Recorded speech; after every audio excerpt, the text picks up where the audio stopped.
The third item on our agenda today is a joint recommendation from the Division of Trading and Markets and the Division of Investment Management. So we'll take just a moment while the new staff takes their place.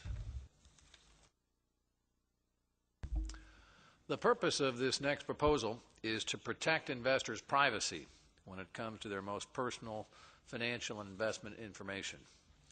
The Commission's existing Regulation SP governs the privacy of consumer financial information with respect to brokers, dealers, investment companies, and registered investment advisors that investors might use. Reg SP requires that these firms adopt written policies and procedures to safeguard their customer information.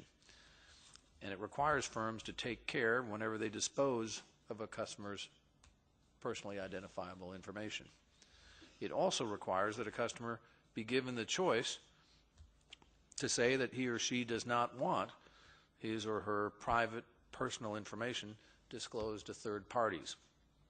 Reg SP has been on the books since the passage of Gramm-Leach-Bliley and our adoption of rules under it in 2000. And we have not amended it since then. But a lot has changed throughout the first decade of the 21st century. The securities industry uses a lot of information technology in new and different ways than it did before. And as a result of these developments, we and other federal regulators have increased our focus on protecting the privacy of investors and consumers. For example, the SEC has been an active participant in the President's Identity Theft Task Force. That interagency forum has provided valuable opportunities to share our expertise and to learn from our fellow regulators. Another interagency task force in which the SEC is playing a leading role is charged with improving the quality of financial privacy notices and developing a model privacy form. The proposed improvements to investors' privacy protections that we're considering today would make the Commission's requirements conform more closely to the privacy rules that are enforced by the federal banking agencies and the Federal Trade Commission. We're also considering changes to Reg SP to address concerns about information security breaches. And in this connection, I should note that the Commission's recent expansion of the Office of Internet Enforcement is paying great dividends with regard to combating fraud in this area.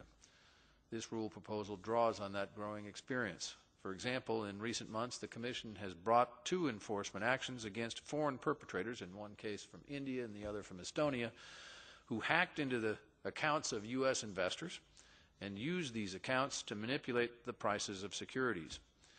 These are high-tech global versions of the classic pump-and-dump scheme, with the important difference that innocent American investors have no idea that their computers, their money, and their investments are being hijacked in these schemes. No idea, that is, until they find out that their money is gone.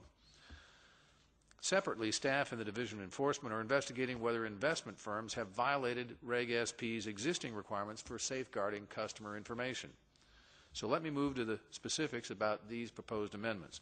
They would require firms to put in place a comprehensive information security program. A firm's program would be required to include written policies and procedures, and those would have to provide administrative, technical, and physical safeguards for protecting personal information. And they'd have to cover responding to unauthorized access to or the use of personal information. Many firms already have implemented procedures addressing these issues, and the proposed changes would in certain areas codify what have for them become best practices. Additionally, the proposed amendments would provide guidance on the responsibilities that a firm and its employees have to protect customer privacy when employees move from one firm to another. As we consider changes in this area, it will be particularly critical for the Commission to scrutinize the comments that we've received on costs, as well as whether any less costly alternatives could be pursued that achieve the proposal's goals. Additionally, while fraudsters have found ways to exploit the rapid advances of technology in the securities industry, the Commission must be careful not to back away from its support of firms' use of technology to better serve their customers. The aggressive use by investment firms of technology is likely going to continue to be part of the solution to concerns in this area. Firms, therefore, have to be free to pursue those mechanisms that best protect and serve their particular customers. In this regard, I'm pleased that the staff will be soliciting extensive information on costs related to the proposal, and it's important to note that this proposal does not mandate the use of any particular technology.